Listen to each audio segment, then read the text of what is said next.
We don't have to worry about compliance because our items are EAR99. At Shipping Solutions, we've heard this sentence before. We'll hear it again. And every single time, it'll stop us in our tracks because we worry for the exporters who think this is the case. I'll explain why, but first make sure you subscribe to this channel so you don't miss any of our basics of exporting videos, sharing practical advice for exporters and importers.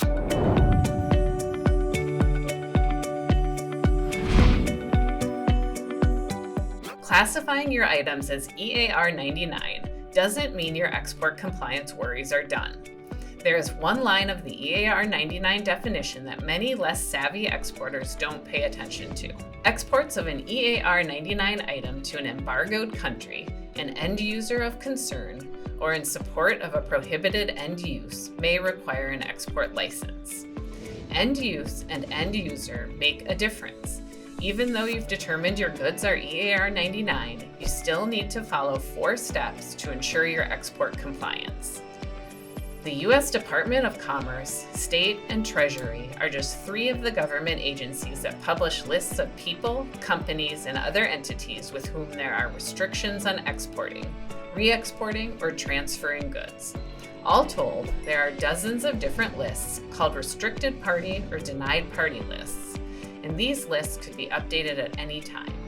It's a violation of export regulations to do business with people or organizations on these lists. Unless you have a very high tolerance for risk, you'll want to check these lists for all your exports. If you need help, Shipping Solutions' professional export documentation and compliance software allows you to screen all the parties in an export transaction by simply clicking a button. The United States has also restricted exports to certain destinations. These restrictions are known as embargoes and include Cuba, Iran, North Korea, and Syria. These restrictions can change. Russia is the most recent example, so it's important to periodically check the Treasury Department's Office of Asset Control website for an updated list. Even products that seem harmless can sometimes be used in unintended ways. Some end uses are prohibited, and others may require an export license. It is your legal responsibility to know how your products will be used once they leave the country, and watch for any red flags that they may be used for illicit purposes.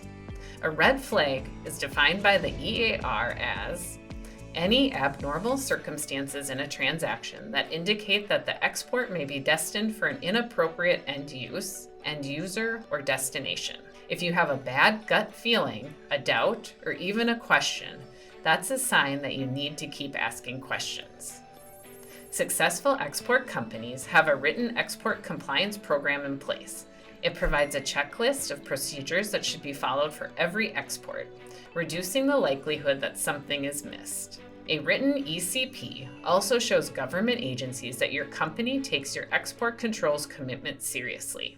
So if a violation occurs, you can demonstrate that your company is doing its due diligence, which may help mitigate excessive fines or penalties. Next time you hear someone shrugging off compliance because their goods are EAR99, you'll stop in your tracks just like us.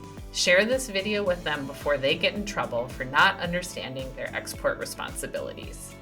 And if you need help creating an export compliance program, click the link below to download our free white paper. If you liked this video, like it, share it, and make sure you're subscribed to our channel.